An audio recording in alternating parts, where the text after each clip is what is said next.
rozchodzić zakwasy. Polecam Wam mieć to pozwolenie. 36 osób zmarło. Witajcie na kanale Podróże Karolcie. Wasze zdrowie i zapraszamy do oglądania.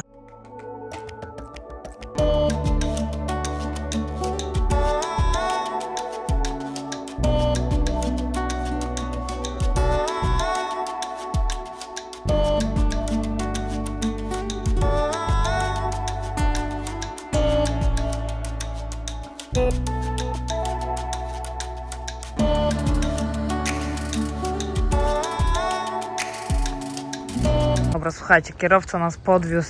Myśleliśmy, że nas podwiezie pod ten most, który tu jest. Ale niestety tu trzeba też zejść. Nachylenie jest dosyć spore, a my jesteśmy po wspinaczce Adam's Peak, więc zobaczymy, jak to będzie. Wracać z powrotem w zasadzie, bo w dół to jeszcze jest w dół, ale będziemy musieli to jeszcze podnieść.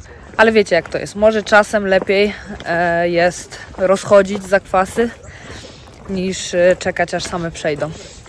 Tak, też nie jest jakieś to podejście bez przesady też, no ale po prostu się nie spodziewaliśmy, że trzeba tam dojść, więc zobaczymy. Chcieliśmy to zrobić razem z pociągiem, bo to są najfajniejsze zdjęcia, czy te nagrania na przykład z drona, ale pociąg jeździ teraz tylko raz dziennie o tej godzinie, w której my tutaj przyjechaliśmy. Pokażemy Wam, jak wygląda z daleka, jak idziemy. Trochę ludzi jest, nie spodziewaliśmy się, myśleliśmy, że będzie mniej, ale myślę, że jak jest tu pociąg, to jest to totalnie zawalone. Tak.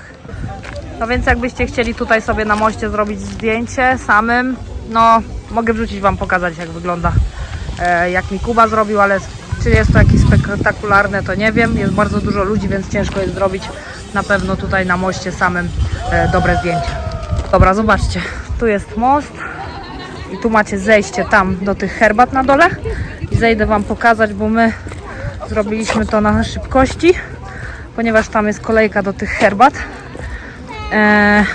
Żeby sobie zrobić z perspektywy z dołu zdjęcie. Widzicie, tu są i tam sobie robią zdjęcie, a my po prostu stanęliśmy tutaj i zrobiliśmy sobie z mostem. Wrzucam Wam zdjęcie, jak wygląda.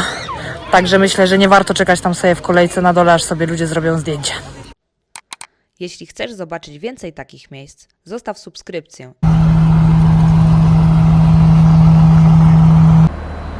Pokażę Wam, jak wygląda pociąg i stacja.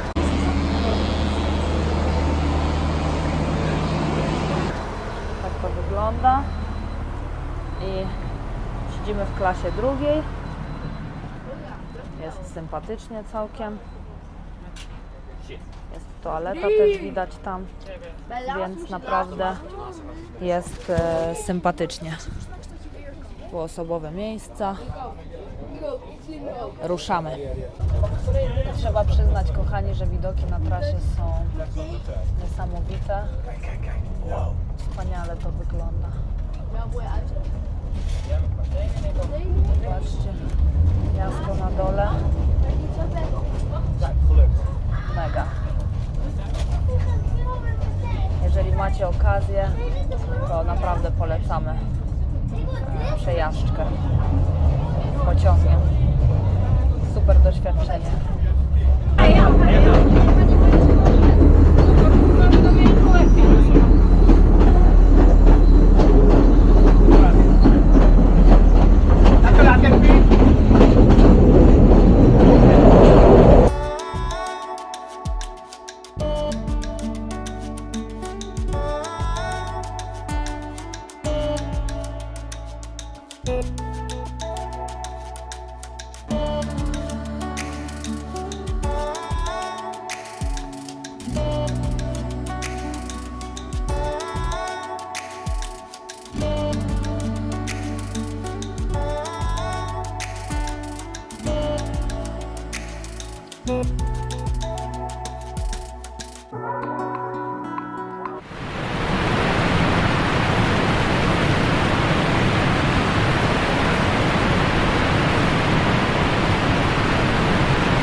Dobra, jesteśmy na wodospadach i wchodzimy na nie.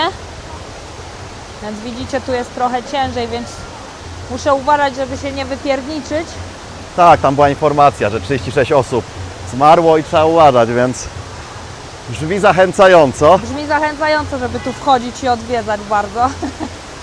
Ale zobaczymy, na pewno klimacik sympatyczny tutaj jest, więc serdecznie polecamy, jak będziecie gdzieś tam w okolicach Ela albo będziecie chociaż przejeżdżać, żeby się tutaj wybrać.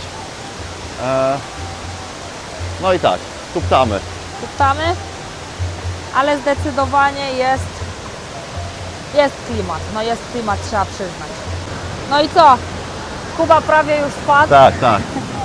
Jest bardzo Już pierwsze ślisko. poślizgnięcie było, więc Bardzo mimo, że mamy te buty dobre, to mimo to trzeba uważać, więc... Tak, trzeba na Więc pewno na bardzo spokojnie. uważać. Raczej tutaj powolutku i na spokojnie trzeba iść. Na pewno się nie śpieszyć, bo naprawdę jest ślisko.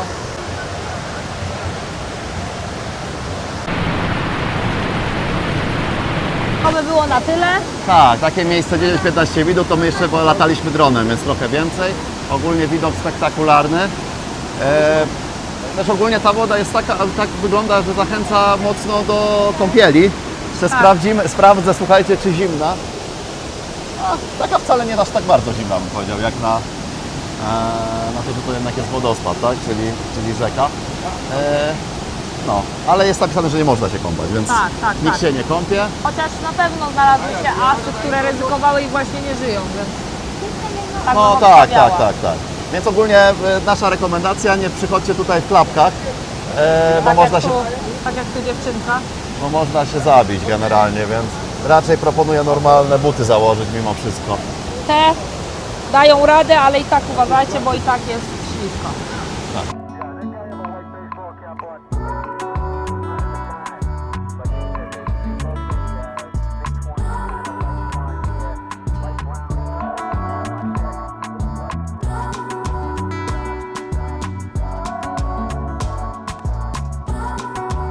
Wzięliśmy sobie kokoski u pana. Tak, wasze zdrowie. Na zdrówko. Za nowy 2026 rok, oby był lepszy niż Tak. 2025 jak co roku. Tu jeszcze powiemy, kokosy kosztują około 300 rupii, co w przeliczeniu daje około $1. Więc myślę, że cena jest uczciwa. Można pić kokosów do woli. Tak. I to też polecamy. Też oni mają bardzo duże świeżo, po prostu świeżych kokosów. No tych kokosów rośnie bardzo dużo na Sri Lance, także też to jest na plus, że po prostu to wszystko jest mega świeże. Słuchajcie, polataliśmy dronem i moja uwaga jest taka. Ja załatwiałam pozwolenie przed przylotem tutaj na Sri Lankę i za to pozwolenie trzeba było zapłacić. Musiałam wpisać konkretne daty, w których będę latać i godziny. Co prawda my dzisiaj nie jesteśmy w tej dacie, w której powinniśmy latać, bo wzięliśmy sobie na jutro, ale z powodu takiego, że idziemy do klubu, to po prostu nie bylibyśmy w stanie wstać tutaj na poranną godzinę, a o takiej mieliśmy to wpisane w naszym planie. I też no niestety nie nagraliśmy tego pociągu, który tu przejeżdża, ponieważ on przejeżdża tutaj o godzinie 11. Więc to jest tylko ta 1 godzina z powodu tego, że była tutaj ta powódź na Sri Lance. Prawdopodobnie myślę, że za około 2-3 miesiące to zostanie wszystko przywrócone. Oczywiście tamte tory są bardzo zniszczone, tak jak zresztą pokazywaliśmy.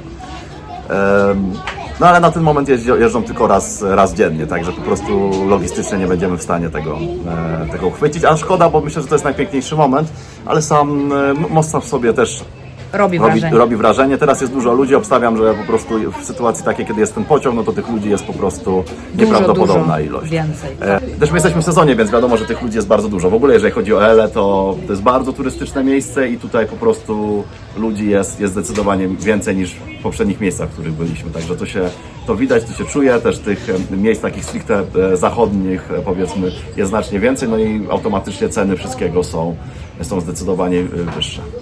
Wracając do tego pozwolenia, no to polecam Wam mieć to pozwolenie, ponieważ my odpaliliśmy tutaj drona, lataliśmy i po około 10-15 minutach podeszli do nas panowie. Było widać, że chcą zcharge'ować. Tak, mało sympatyczni, bardzo niesympatyczni i nie rozumiejący praktycznie nic po angielsku. Tak, ani jednego słowa po angielsku. Tak, więc ja powiedziałam, że zostanę z nim, a Kuba pójdzie wylądować w bezpiecznym miejscu, bo nie chciał w ogóle dać mu wylądować w bezpiecznym miejscu, a na telefonie, na którym lataliśmy, na moim, była właśnie ta zgoda na latanie. Więc Kuba poszedł wylądować, ja czekałam z nimi, Kuba wrócił i pokazaliśmy i dopiero się uśmiechnęli, powiedzieli, że jest wszystko w porządku i tak dalej. Polecamy Wam, żeby to zrobić z wyprzedzeniem. Nie róbcie tego na dzień przed, no bo to nie będzie na to trwa. czasu. To trwa. Najpierw trzeba do nich wysłać zapytanie i oni po prostu I oni dopiero wszystko odpowiadają i jest tam napisane, że niby to jest 10 dni roboczych, to nie jest 10 dni roboczych, zazwyczaj zajmuje to więcej czasu. Może Wam się trafić, że zajmie to akurat 10 dni roboczych, ale nam niestety to zajęło znacznie dłużej. Od razu jak jesteśmy tutaj przy dronie, to jeszcze powiemy Wam a propos Abu Dhabi, bo my lecieliśmy przez Abu Dhabi i w Abu Dhabi spaliśmy te 2 noce, tak jak widzieliście na filmie. Jak wychodzicie, to również musicie mieć pozwolenie na drona w Abu Dhabi lub musicie go zostawić przy wyjściu z lotniska. Oni Wam przy tak zwanej kontroli celnej, tam gdzie jest coś do zgłoszenia. Oni po prostu tak prześwietlają wszystkie rzeczy przy wyjściu, więc jak tylko zobaczyli, że jest dron, no to automatycznie zaznaczyli, powiedzieli nam, tak, że mamy iść do tej kontroli celnej, poszliśmy do kontroli celnej. No i musieliśmy po prostu tego drona oddać. Ogólnie dosyć upierdliwa procedura, no bo straciliśmy tam około 40 minut, zanim oni opisali tego drona, jakieś tam informacje zebrali, później też wracając jakby, czyli lecąc do Colombo, znowu musieliśmy być zdecydowanie wcześniej, zanim nam tego drona oddadzą, więc jeżeli planujecie zostać, to raczej polecalibyśmy, żeby tą zgodę mieć, no bo po prostu zdecydowanie to wiecie, przechodzicie, macie zgodę, przechodzicie w Abu Dhabi, jak macie ochotę, możecie polatać w Abu Dhabi i nie macie problemów, nie jesteście zatrzymywani na lotnisku i nie poświęcacie dodatkowego czasu. Jeśli chcesz zobaczyć więcej takich miejsc, zostaw subskrypcję i do zobaczenia w kolejnej podróży. Cześć!